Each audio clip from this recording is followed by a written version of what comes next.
নমস্কার বন্ধুরা, welcome back to my channel Champa Rannaghar. আজ আমি আপনাদের সঙ্গে শেয়ার করব মাছের ডিম দিয়ে দুর্দান্ত স্বাদের চচ্চড়ি রেসিপি।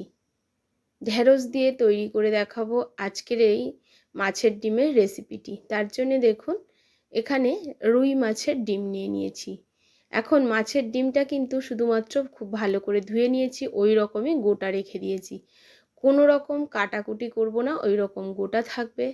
তার মধ্যে আমি দিয়ে দিলাম এক টুকরো লেবুর রস, আর দিয়ে দেব এখানে পরিমাণ অনুযায়ী লবণ আর গোলমরিচের গুঁড়ো।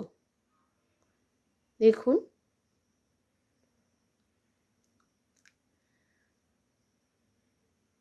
গোলমরিচের গুঁড়ো, লবণ আর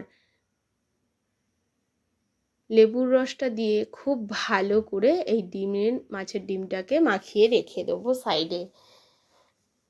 লেবুর রস দিলে মাছের ডিমের যে একটা আঁশটা গন্ধ থাকে সেটা কিন্তু চলে যায়, তার জন্য খুব ভালো করে এটাকে মেখে সাইডে সরিয়ে রাখলাম।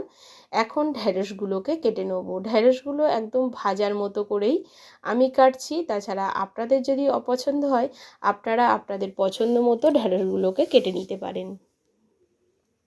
সমস্ত ঢেঁড়সগুলোকে ঠিক এইভাবে কেটে নিয়ে আমি ফিরে আসছি। তাছাড়া এই রান্নায় আমি একটু আলুও ব্যবহার করব। আলুগুলোও আমি আলাদাভাবে কেটে নিয়েছি, সেটা আর আপনাদেরকে দেখানো হয়নি। এখন সমস্ত ঢেঁড়সগুলো কেটে নেওয়ার পর কড়া বসিয়ে নিয়েছি, আর কড়ার মধ্যে দিয়ে দিচ্ছি 1 চামচ সর্ষের তেল, আর তার মধ্যে দিয়ে দিচ্ছি 1/2 চামচ কালো জিরে ফোড়ন, আর দিয়ে দিচ্ছি একটা শুকনো লঙ্কা ফোড়ন। ফোড়নটাকে একটু ভাজা ভাজা করে নিচ্ছি। এবারে দিয়ে দেব কেটে রাখা ঢেঁড়সগুলো। ঢেঁড়সটাকে তেলের মধ্যে প্রথমে একটু নাড়াচাড়া করে নিচ্ছি। এরপরে এর মধ্যে দিয়ে দেবো আলু। আলুটাকে আমি একদম দেখুন চৌকো চৌকো ছোট করে কেটেছি। আপনারা আপনাদের পছন্দ মতো আলুটাকে কেটে নিতে পারেন।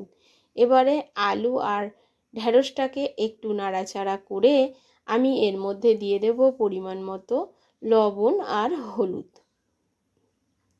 প্রথমে ঢেঁড়সটাকে একটু ভেজে নেব, কোনো রকম জল দেওয়ার প্রয়োজন নেই এই রান্নায়। দিয়ে দিলাম পরিমাণ মতো লবণ, আর দিয়ে দিচ্ছি হলুদ গুঁড়ো। এবারে এটাকে নাড়াচাড়া করে একটু মিশিয়ে নিচ্ছি। নেওয়ার পর লো ফ্লেমে এটাকে ঢাকা দিয়ে রান্না করব। এতে কি হবে, ঢেঁড়স আর আলুটা কিন্তু সিদ্ধ হয়ে যাবে। তার জন্য 5 মিনিটের জন্য এটা ঢাকা চাপা দিয়ে রাখলাম।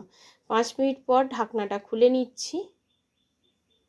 এখন দেখুন বেশ কিন্তু জল ছেড়েছে ঢেঁড়স আর আলু দিয়ে। এবারে আবারও একটু নাড়াচাড়া করে নিচ্ছি, কারণ প্রায় 4 থেকে 5 মিনিট পর একটু নাড়াচাড়া না করে নিলে এটা কিন্তু কড়াতে লেগে যেত। একটু নাড়াচাড়া করে নেওয়ার পরে আবারও এটাকে 2 মিনিটের জন্য ঢাকা চাপা দিয়ে রাখলাম। 2 মিনিট পর ঢাকনাটা খুললাম, আর গ্যাসের ফ্লেমটাকে কিন্তু একদমই লো ফ্লেমেই রেখেছিলাম। এবারে এটাকে নাড়াচাড়া করে নিচ্ছি। দেখুন ঢেঁড়স আর আলুটা কিন্তু এখন মোটামুটি একটু ভাজা ভাজা হয়ে গেছে, আর আলুগুলো সেদ্ধ হয়ে গেছে। আর ঢেঁড়স তো খুব নরম, অল্প টাইমের মধ্যেই কিন্তু সেদ্ধ হয়ে যায়। রান্নাটা খুবই ইউনিক বন্ধুরা, আর খুবই সহজ। এবারে ঢেঁড়স আর আলুটাকে কড়া থেকে তুলে নেওয়ার পর আবারও 1 চামচ সর্ষের তেল দিয়ে দিলাম। তেলটা গরম হলে এর মধ্যে দিয়ে দেবো কিছুটা গোটা জিরে ফোড়ন, দিয়ে দিচ্ছি বেশ কিছু রসুন কুচি। এখানে রসুন আপনারা থেতো করেও ব্যবহার করতে পারেন, আবার কুচি করেও ব্যবহার করতে পারেন। দিয়ে দিচ্ছি পেঁয়াজ, টমেটো আর লঙ্কা কুচি। এখানে একটা বড় সাইজের পেঁয়াজ, একটা ছোট সাইজের টমেটো, আর 4 থেকে 5টা লঙ্কা কুচি এখানে দিয়ে দিলাম। ঝালটা আপনারা আপনাদের পরিমাণ অনুযায়ী দেবেন। আপনারা যেমন ঝাল খান সেই অনুযায়ী এখানে লঙ্কাটা ব্যবহার করবেন।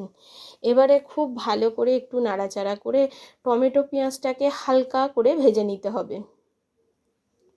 খুব বেশি লালচে করার কোনো দরকার নেই বন্ধুরা। হালকা লালচে রং ধরলে পেঁয়াজটা কিন্তু ভাজা হয়ে যাবে। দেখুন ঠিক এই রকম ভাজা হয়েছে। এখন এর মধ্যে একটু দিয়ে দিচ্ছি হলুদ গুঁড়ো, দিয়ে দিচ্ছি এখানে লঙ্কার গুঁড়ো, দিয়ে খুব ভালো করে হলুদ আর লঙ্কাটাকে আমি মিশিয়ে নিচ্ছি। এবারে বন্ধুরা এর মধ্যে দিয়ে দেব মাছের ডিমটা, যেটাকে লবণ দিয়ে মাখিয়ে রেখেছিলাম। গোটা ডিমটাই দিয়ে দিলাম, আমি কোনো রকম কিন্তু ডিমটাকে ভাঙিনি, ঠিক এইভাবে গোটা ডিমটাই দিয়ে দিতে হবে। এবার আস্তে আস্তে এটাকে পেঁয়াজের সঙ্গে কষাতে থাকতে হবে। দেখবেন ডিম কিন্তু চটপট করে ফুটবেও না, আর সুন্দর একটা লালচে করে ভাজা হবে। এই ডিম ভুনাটা কিন্তু খেতে ভীষণই টেস্টি লাগে। শুধু আপনারা এই ডিম ভুনা দিয়েই কিন্তু ভাত খেয়ে নিতে পারবেন। তাছাড়া আজকের যে চচ্চড়িটা আপনাদের সঙ্গে শেয়ার করছি, এইভাবে আপনারা যদি কোনো দিন এই চচ্চড়িটা না খেয়ে থাকেন অবশ্যই একবার খেয়ে দেখবেন, ভীষণ টেস্টি লাগে বন্ধুরা ঢেঁড়স আলুর সঙ্গে এই মাছের ডিম। দেখুন আস্তে আস্তে কিন্তু এটা বেশ সুন্দর করে ভাজা হয়ে যাচ্ছে, খুব বেশি তেল বা মশলার এখানে প্রয়োজন হয় না। খুব ভালো করে নাড়াচাড়া করে এটাকে ভেজে নিচ্ছি। হাই ফ্লেম করবেন না, লো টু মিডিয়াম ফ্লেমে কিন্তু এই কাজটা করতে হবে। আর দেখুন ডিমটা কিন্তু বেশ ঝরঝরে হয়ে গেছে। যে কোনো মাছের ডিম বন্ধুরা এভাবে একবার রান্না করে খেয়ে দেখবেন, খেলে কিন্তু জাস্ট অসাধারণ লাগে। আমার এই ছোট্ট চ্যানেলে বন্ধুরা আপনাদের সাপোর্ট আর সাহায্যের খুবই প্রয়োজন, প্লিজ পাশে থাকবেন আর সাপোর্ট করবেন। দেখুন কত সুন্দর ঝরঝরে মতো ডিমটা কিন্তু ভাজা আমার হয়ে গেছে। এখন আমি এর মধ্যে মিশিয়ে দেবো আগে থেকে ভেজে রাখা আলু আর ঢ্যাঁড়সটা। ডিমটাকে কিন্তু খুব ভালো করে ভেজে নিয়ে তবেই কিন্তু আলু ঢ্যাঁড়সটা এর মধ্যে মেশাতে হবে। এবারে আলু আর ঢ্যাঁড়সটার সঙ্গে ডিমটাকে খুব ভালো করে মিশিয়ে দিতে হবে। তাছাড়া এখানে আপনারা চাইলে বন্ধুরা একটু গরম মশলার গুঁড়ো ব্যবহার করতে পারেন, তবে আমি এখানে কোনো রকম গরম মশলার গুঁড়ো ব্যবহার করিনি। তবে এটা কিন্তু ডালের সঙ্গে বলুন আর শুধু শুধু খেতে ভীষণ টেস্টি লেগেছিল। তাছাড়া রাত্রিরে রুটির সাথে বেশ দারুণ লাগে এই রকমভাবে এই মাছের ডিমের চচ্চড়িটা। কেমন হয়েছে দেখুন বন্ধুরা। আশা করছি আমার আজকের এই মাছের ডিমের চচ্চড়ি আপনাদের ভালো লেগেছে। যদি ভালো লাগে অবশ্যই একটা লাইক করবেন, শেয়ার করবেন আর কমেন্ট করে জানাতে ভুলবেন না আপনারা কোথা থেকে আমার ভিডিওটি দেখছেন। নমস্কার বন্ধুরা, সুস্থ থাকবেন আর ভালো থাকবেন। আজ আসি।